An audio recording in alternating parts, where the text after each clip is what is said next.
Hello everyone, I'd like to show you the new version of KickDrum, and this is version 2.5 beta 1,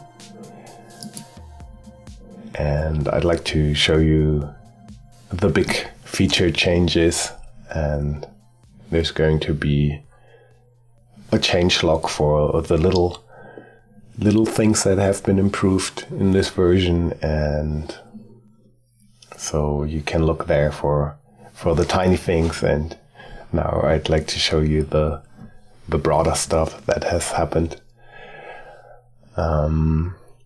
Let's start with the sampler. There are some changes here.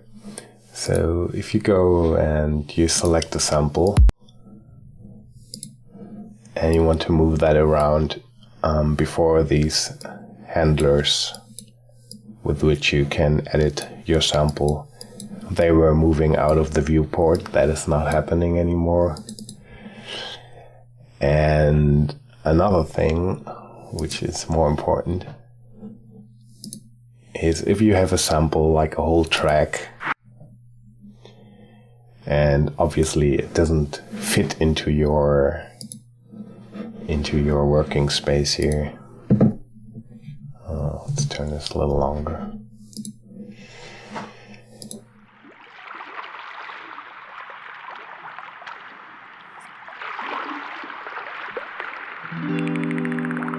Okay. If you want to select a region from the track, you can do so now.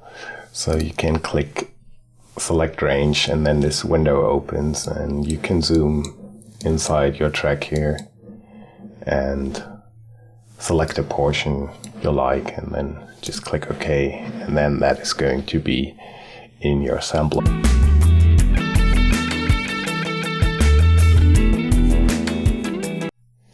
So if you have long tracks and you want to select a region, find the kick of a track and put that into the analyze function and work from there, this is now possible.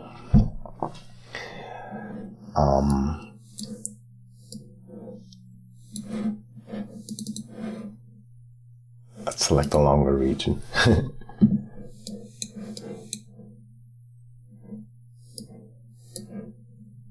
Or maybe this down part here.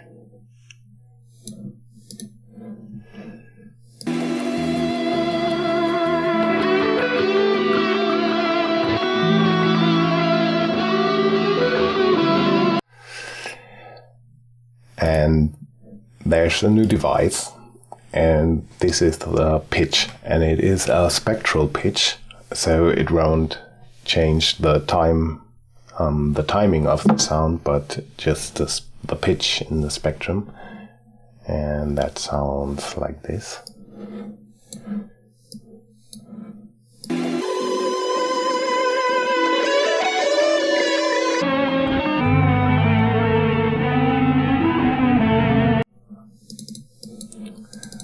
You can automate this.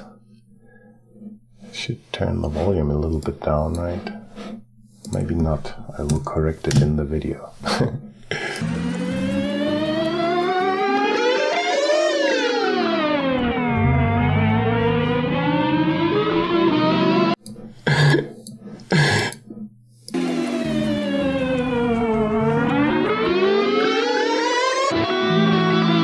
Okay, stop that. Yeah, this is nice if you have like a snare, you made it, and I found the white noise not so authentic as it could be, so you can add a pitch and lifting it a little bit towards the end.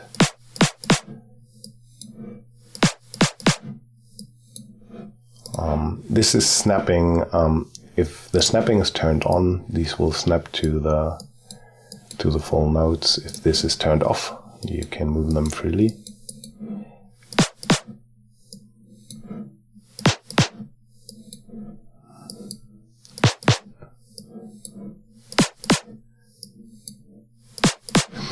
yeah, this is basically the pitch device. And the next thing I'd like to show you is the oscillator that has been reworked completely, or there's additional functionality now. And let's take a look at that. So before we only had a sine wave, which was nice for a lot of scenarios, but KickDrum is growing and we want more out of it. So there's a wavetable now in the oscillator, and you can open it by clicking here, and you can move through the waves, and you see that the oscillogram is updating in real time. And you can also automate the morph through the wavetable. And you can do a lot more. So you can delete waves from this wavetable just by simply clicking with the right mouse and dragging over one you want to delete. And you can also add waves. So we put in the end, we put a sine wave, and in the beginning we put a white noise. And if we automate through this,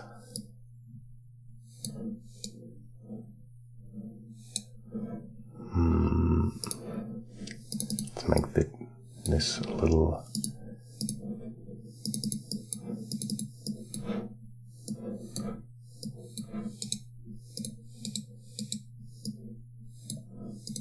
so we should have a kick now.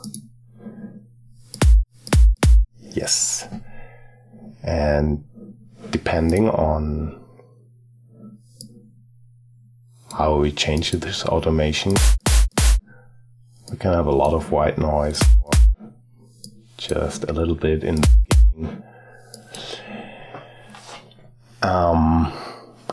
But that is not everything. You do not only have like these simple waves, you can also create your own waves.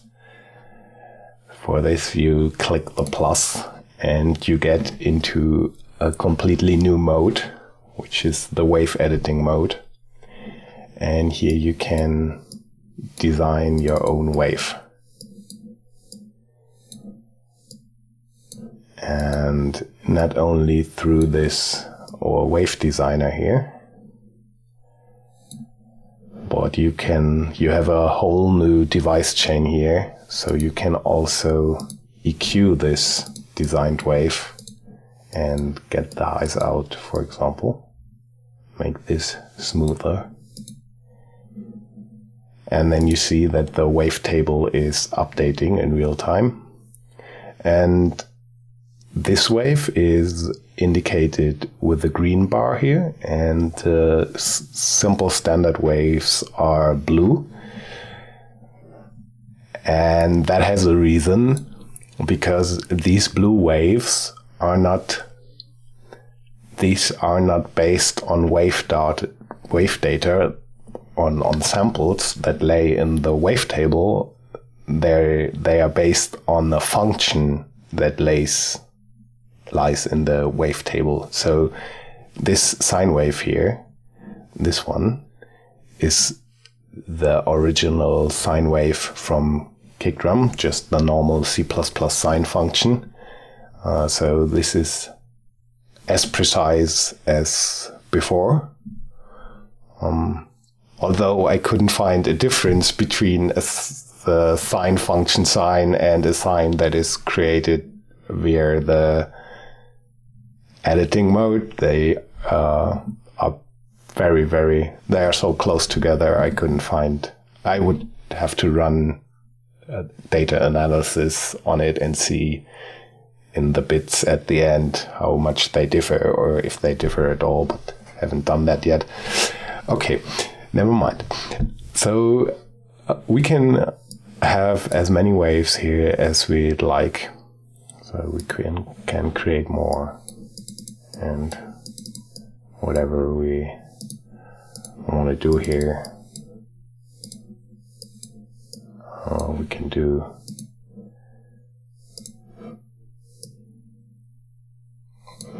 clipping that, and I don't know, EQing again.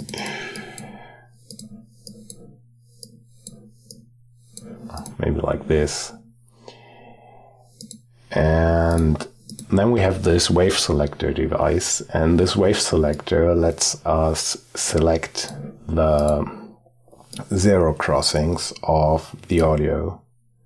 So this green audio now is the audio that goes into the wave selector, and we're currently selecting this wave here, but we could also take this one or this one. And there's also a handy function. If you see now, you can see now here at the end where the wave stops and starts again, like because it's periodic, you will have a high frequency click in here because it's abruptly changing direction.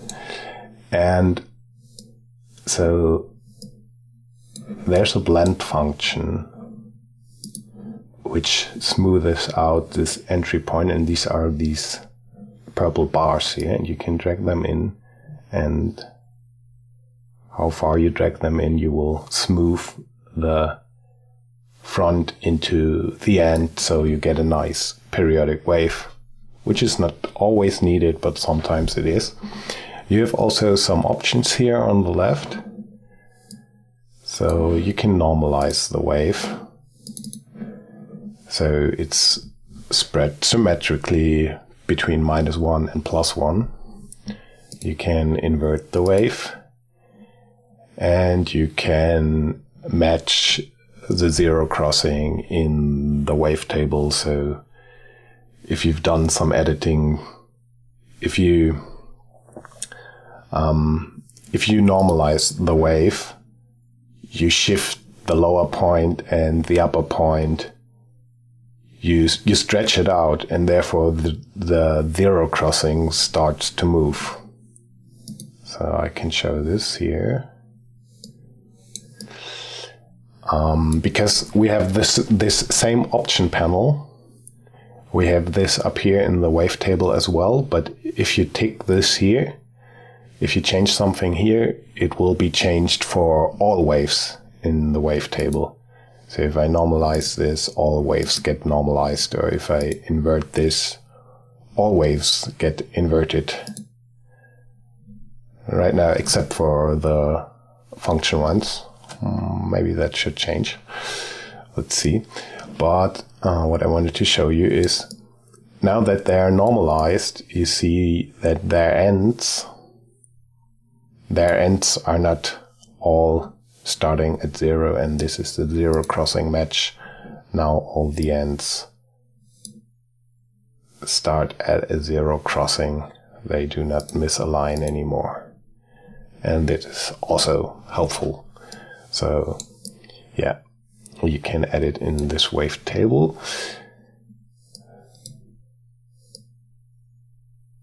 And yeah, that's basically it. You have this wavetable. You can snap. You can snap two waves if you. You see here we have just two waves here, and we snap between them.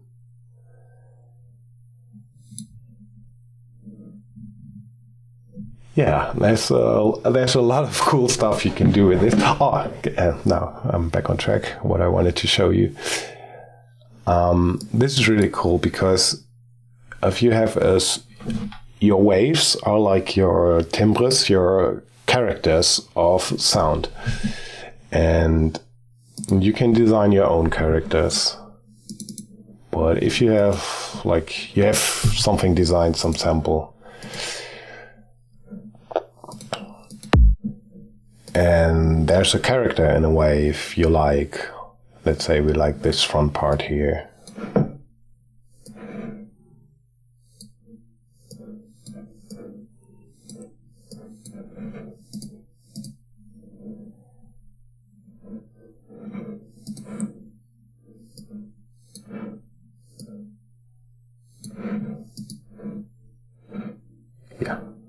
we have it smoothing a bit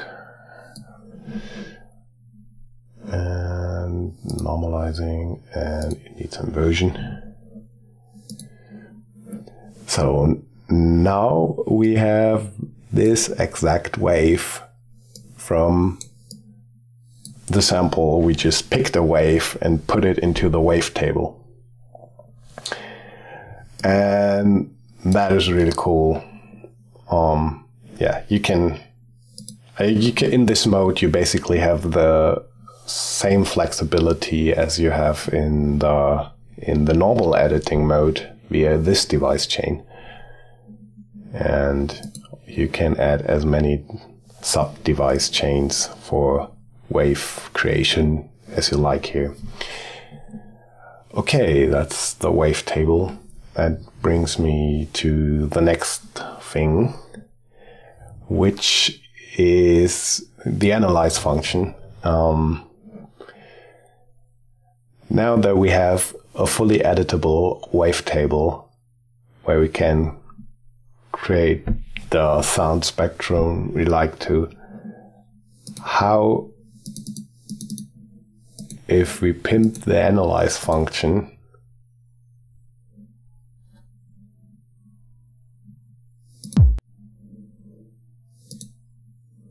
let's work with a longer. So we have a basic 909 here. And before, if we were analyzing this, it would try to get the sine wave out of here, and then the rest of and then that would get a low pass, and then afterwards the sample is added, and that then carries all the higher frequencies which are responsible for these distortions here, or this character in the wave. But we had that sample layer, so I was thinking, okay, what if we analyze the sample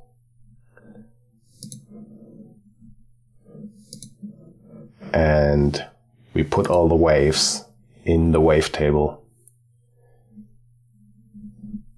and that actually works.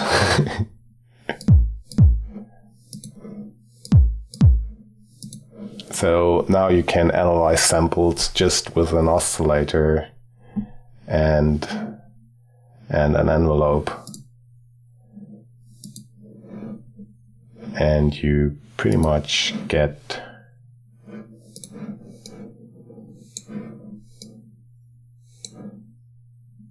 you really get the character of the wave where it's supposed to be. Like even this little spark here is represented in the this is the original audio, and this is what we have analyzed.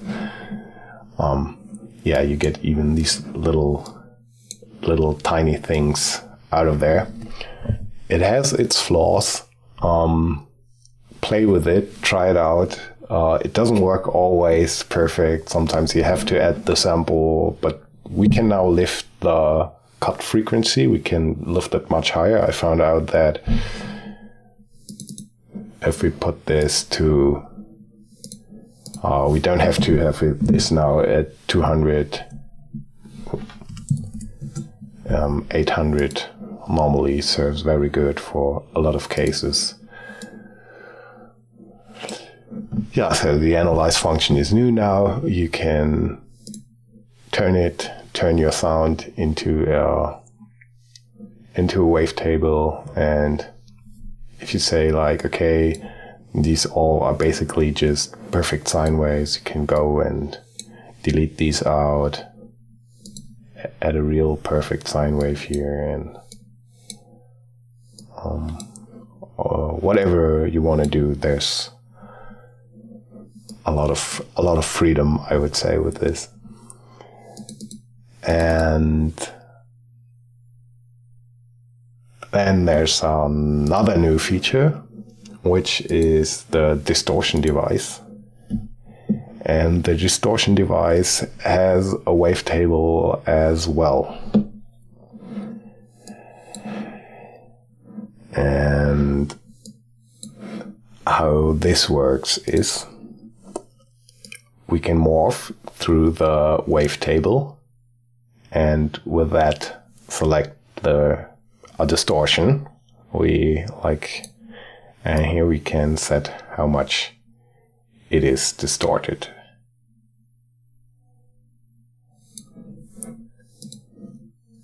Put an envelope behind this.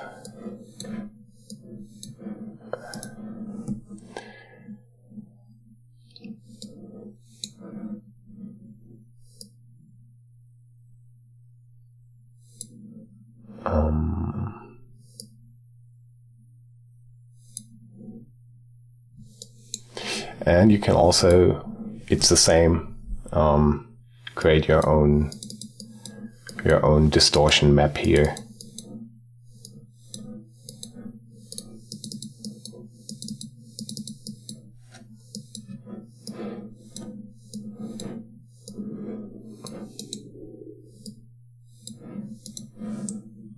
Whatever.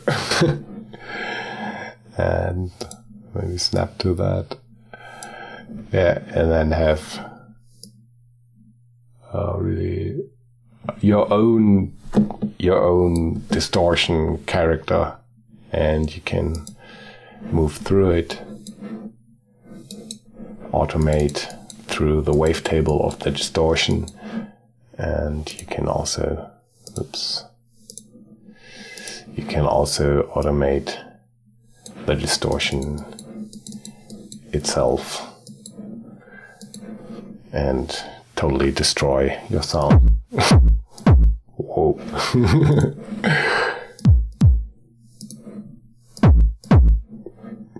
Not too bad. Okay.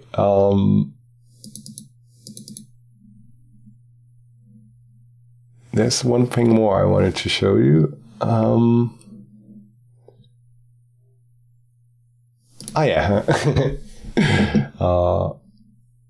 I created this sound with the wavetable, which I found interesting. I was recording my vowels and then creating a wavetable map with that. And you can actually make like talking synthesizers now with this. And yeah, this here in the wavetable is my voice, and it's basically morphing through the vowels. And yeah, I hope you can hear what it's saying. And so this is the version 2.5, and yeah, I hope you enjoy it. Give me some feedback and have a nice day, and thanks for watching. Goodbye from